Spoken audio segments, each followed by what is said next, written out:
Assalamualaikum warahmatullahi wabarakatuh. Halo anak-anak, selamat berjumpa kembali dengan Ibu Uji. Kali ini kita akan belajar tema 3, subtema 3, pembelajaran yang kelima dan keenam. Jadi siapkan buku kalian ya. Dan marilah sebelum pembelajaran kita mulai, kita berdoa terlebih dahulu. Menurut agama dan kepercayaan kita masing-masing, berdoa dimulai. Berdoa selesai. Anak-anak, tujuan pembelajaran kali ini adalah 1. Dengan menyusun paragraf menjadi cerita yang tuntut, siswa dapat menyusun informasi tertulis tentang perubahan wujud dengan berurutan.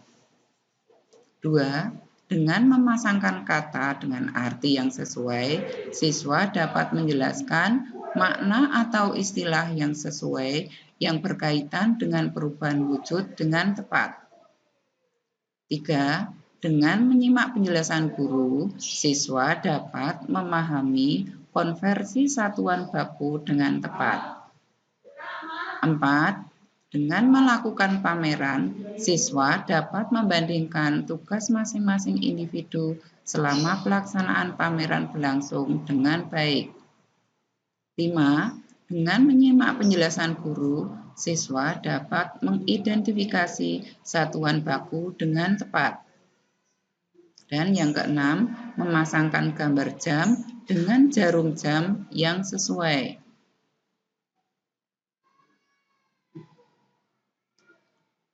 Nah, kita lanjutkan. Pembelajaran yang kelima, ayo mencoba.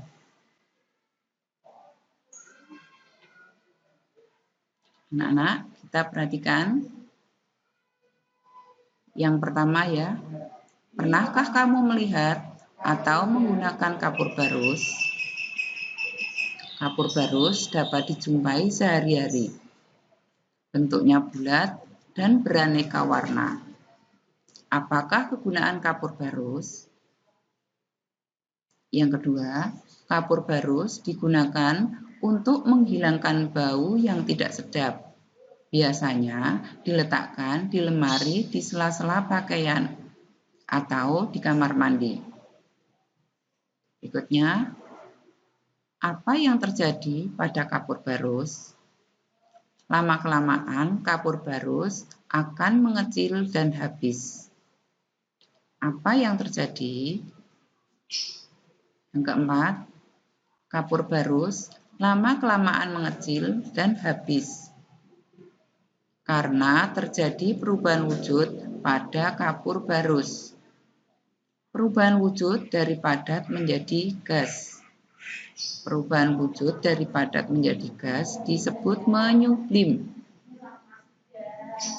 Peristiwa menyublim mengakibatkan kapur barus harus mengecil dan habis. Ketika kapur barus berubah wujud menjadi gas, tercium bau wangi di udara.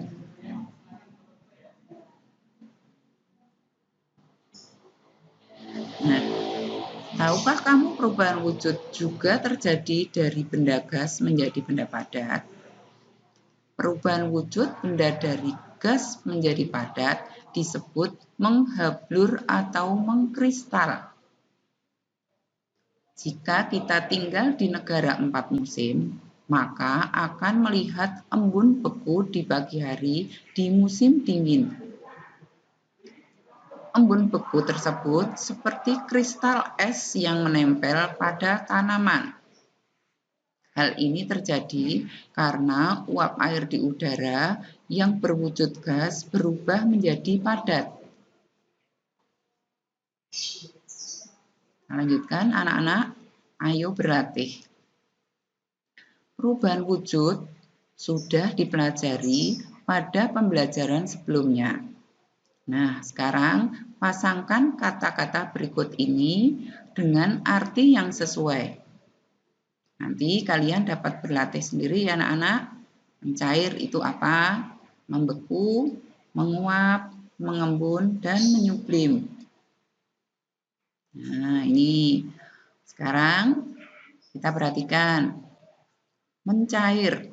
Mencair adalah perubahan wujud padat menjadi cair. Kemudian membeku. Membeku adalah perubahan wujud dari wujud cair menjadi padat. Yang ketiga, menguap. Menguap adalah perubahan wujud cair menjadi gas. Berikutnya, mengembun, yaitu perubahan wujud gas menjadi cair. Yang terakhir yaitu menyublim. Menyublim adalah perubahan wujud padat menjadi gas. Nah, nanti kalian bisa berlatih sendiri untuk mempelajari tentang perubahan wujud ini.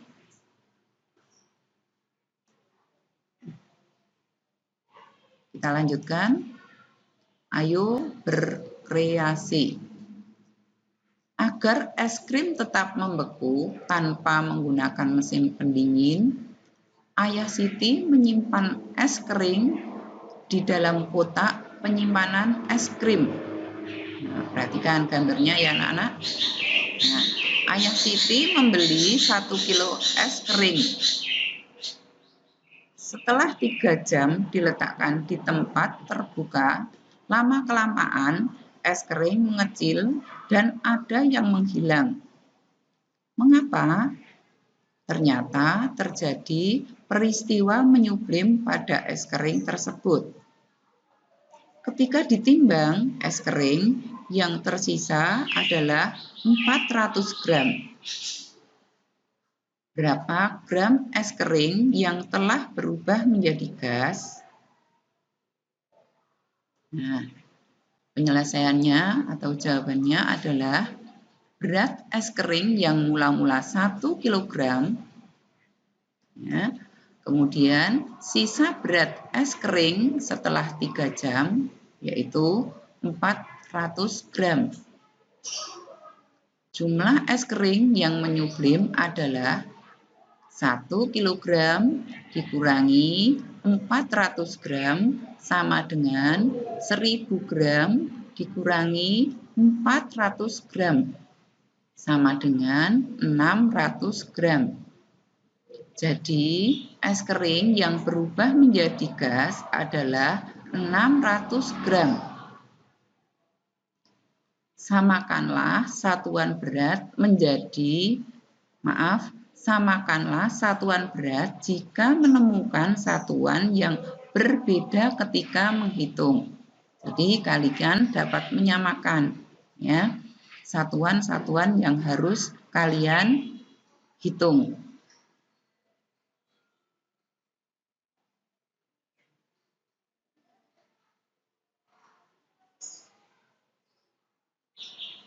Kita perhatikan ya anak-anak.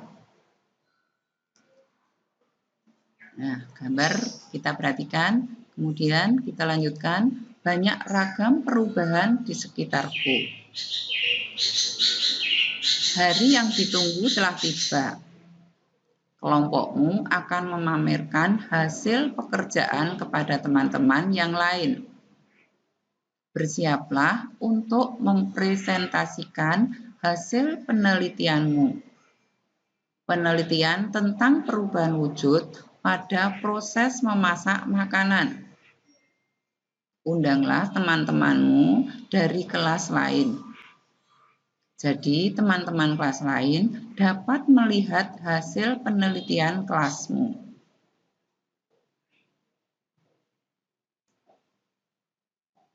Kita lanjutkan. Perhatikan alat yang digunakan untuk menunjukkan waktu. Ini ada jam, gambar jam ya anak-anak. Apakah perbedaan dan persamaan antara ketiga jenis jam di atas? Lanjut. Lingkarilah satuan waktu yang biasa digunakan. Yang pertama, gram, meter, kilometer, kilogram, detik, jam, dan menit. Nah, manakah satuan-satuan yang biasa digunakan untuk satuan waktu? Ya, ini adalah menit, detik, kemudian jam. Ya, kalau yang lain ini adalah satuan apa, anak-anak? Satuan berat, satuan panjang, ya.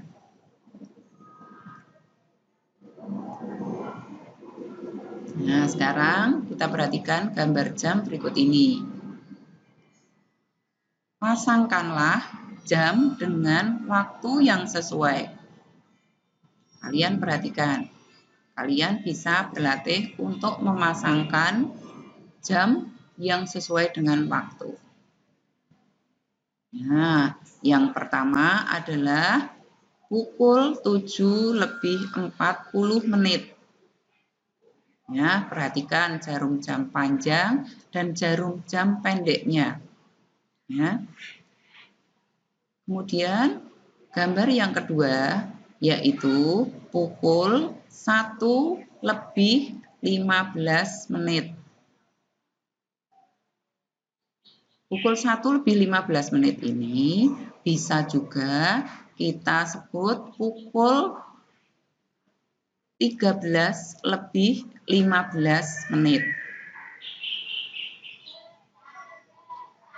Berikutnya gambar jam yang ketiga yaitu pukul 6:05. Yang keempat yaitu pukul 5:10. Berikut yaitu pukul 8:20. Dan yang terakhir adalah pukul 10:45. Nah, kalian bisa berlatih ya anak-anak untuk melatih kecerdasan kalian menyebutkan tentang waktu.